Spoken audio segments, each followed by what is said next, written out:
കുംഭമേള എന്ന പേക്കൂത്തിന്റെ പേരിൽ ആൾക്കാരെ കുരുതി കൊടുത്ത മോദി സർക്കാർ പിണറായി സർക്കാരിനെ ഇനിയെങ്കിലും കണ്ടുപിടിക്കണം. രാഷ്ട്രീയ പ്രസ്ഥാനം ഒരു മതത്തിനെയോ വിശ്വാസങ്ങളെയോ കൂടെ കൂട്ടുന്നുണ്ടോ ഇല്ലയോ എന്നതല്ല, മറിച്ച് പൊതുജനത്തിന്റെ വിശ്വാസത്തിനെ മാനിക്കുകയും അവർക്ക് വേണ്ട സൗകര്യങ്ങൾ എത്ര ഫലപ്രദമായി ചെയ്തു കൊടുക്കുന്നു എന്നും അറിയണമെങ്കിൽ കേരളത്തിന്റെ ആറ്റുകാൽ പൊങ്കാല കാണണം. ഭക്തലക്ഷങ്ങളാണ് ഓരോ വർഷവും അണിനിരക്കുന്നത് ആറ്റുകാൽ പൊങ്കാലയ്ക്ക്. ഇതിൽ വൻ സുരക്ഷാ സന്നാഹങ്ങളാണ് ഓരോ പ്രാവശ്യവും തിരുവനന്തപുരം നഗരസഭയും പോലീസും ഗവൺമെന്റും ഒരുക്കുന്നത്. സ്ത്രീകളുടെ ശബരിമല എന്നറിയപ്പെടുന്ന ആറ്റുകാൽ പൊങ്കാലയോടനുബന്ധിച്ച് ഓരോ വർഷവും ലക്ഷക്കണക്കിന് ആൾക്കാരാണ് നഗരത്തിൽ ആകമാനം പൊങ്കാലയർപ്പിച്ച് ദേവീ പ്രീതി നേടുന്നത്. അതിനിടയിൽ ഉണ്ടാകുന്ന എല്ലാ പ്രശ്നങ്ങളെയും പരിഹരിക്കുകയും എത്രയും പെട്ടെന്ന് വേണ്ട നടപടികൾ കൈക്കൊള്ളുകയും ചെയ്യുന്നത് ചെറിയ കാര്യമല്ല. ഇപ്പോൾ ആറ്റുകാൽ പൊങ്കാലക്കിടയിൽ ശരീരത്തിലേക്ക് തീ പടർന്ന ഒരു സ്ത്രീയുടെ വീഡിയോ വൈറലാവുകയാണ്. പൊങ്കാല നടക്കുന്നതിനിടയിൽ ദേഹത്തേക്ക് തീ പടർന്ന സ്ത്രീ മുന്നോട്ട് ഓടുകയും പെട്ടെന്ന് തന്നെ അടുത്തുണ്ടായിരുന്ന സന്നദ്ധ പ്രവർത്തകരും മറ്റു സ്ത്രീകളും ഓടിക്കൂടി വെള്ളം തളിച്ചവരെ സുരക്ഷിതയാക്കുന്നതും ദൃശ്യങ്ങളിൽ നിന്ന് വ്യക്തമാണ്.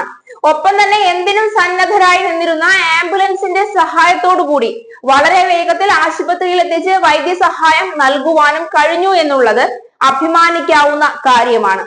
40 ലക്ഷത്തോളം പേർ പങ്കെടുത്തു എന്ന് പറയപ്പെടുന്ന ഗിന്നസ് ബുക്കിൽ ഉൾപ്പെടെ ഭക്തജനങ്ങളുടെ പ്രവാഹം കൊണ്ട് പേരു നേടിയ ആറ്റുകാൽ പൊങ്കാലക്കിടയിൽ ഉണ്ടായ ഈ ദുരന്തം വളരെ വേഗത്തിൽ പരിഹരിക്കാൻ കഴിഞ്ഞു എന്നുള്ളത് ഗവൺമെന്റിന്റെ മാത്രമല്ല സന്നദ്ധ പ്രവർത്തകരുടെയും കഴിവിനെയാണ് പ്രശംസിക്കേണ്ടത്.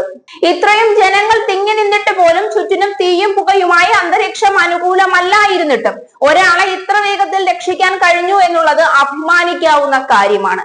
ഭക്തജന പ്രവാഹം അറിയുന്ന സർക്കാർ മുൻകൂട്ടി തന്നെ ആംബുലൻസിനും ഫയർഫോഴ്സ് വാഹനങ്ങൾക്കും മറ്റ് സന്നദ്ധ പ്രവർത്തകർക്കും കടന്നു പോകാൻ പാകത്തിലുള്ള സൗകര്യങ്ങൾ ഒഴിച്ചിട്ടുകൊണ്ട് തന്നെയാണ് പൊങ്കാലയുടെ ക്രമീകരണങ്ങൾ എല്ലാ വർഷവും പോലെ നടത്തിയത്. ഏത് ദുരന്തത്തെയും നേരിടാൻ സന്നദ്ധരായി ആംബുലൻസും ഫയർഫോഴ്സും പോലീസ് സേനയും ആറ്റുകാൽ പൊങ്കാലയുടെ ആഘോഷങ്ങൾ തുടങ്ങിയത് മുതൽ തന്നെ ആ പരിസരത്ത് തമ്പടിച്ചിരുന്നു. ഇതിനു പുറമെ മണിക്കൂറുകൾക്കകം നഗരം ശുചിയാക്കി മുഴുവൻ മാലിന്യങ്ങളും പൊങ്കാലയ്ക്കായി ഉപയോഗിച്ച ചുടുകട്ടകളും മാറ്റുന്നു എന്നുള്ളത് തിരുവനന്തപുരം നഗരസഭയുടെ വൻ വിജയം കൂടിയാണ്. കഴിഞ്ഞ വർഷം ഉൾപ്പെടെ ആറ്റുകാൽ പൊങ്കാലയുടെ ഇഷ്ടികകളെല്ലാം പാവപ്പെട്ടവർക്ക് വീട് വെച്ച് നൽകാനാണ് നൽകിയത്. ഇത് മാതൃകാപരമായ ഒരു പ്രവർത്തനമായിരുന്നു. പൊങ്കാല കഴിഞ്ഞ് 2-3 മണിക്കൂറിനുള്ളിൽ തന്നെ നഗരം പൂർണ്ണമായും ശുചിയാക്കാൻ ഓരോ ഭാഗങ്ങളിലും പ്രവർത്തകരെ നിയോഗിച്ചിരുന്നു. അവർക്ക് മേൽനോട്ടം വഹിക്കാൻ പോലീസ് സേനയും ഒപ്പമുണ്ടായിരുന്നു.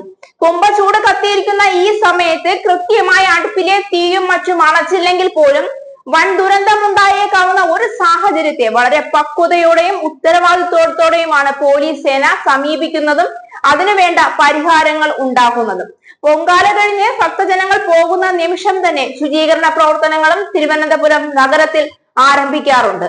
ഓരോ ഭാഗത്തു നിന്നുണ്ടാകുന്ന മാലിന്യങ്ങളും എവിടേക്ക് നീക്കം ചെയ്യണമെന്നും അതിനുവേണ്ട വാഹനങ്ങളും തൊഴിലാളികളും സന്നദ്ധരായിരുന്നു. ഒരു ആഘോഷം എത്ര കാര്യക്ഷമമാകണമെന്നത് കുംഭമേളയുടെ നടത്തിപ്പുകാർ കേരള സർക്കാരിനെ കണ്ടുപിടിക്കണം. എത്ര വലിയൊരു അപകടമാണ് ഇത്രയും സുരക്ഷിതമായി ഒഴിവാക്കാൻ കഴിഞ്ഞത്.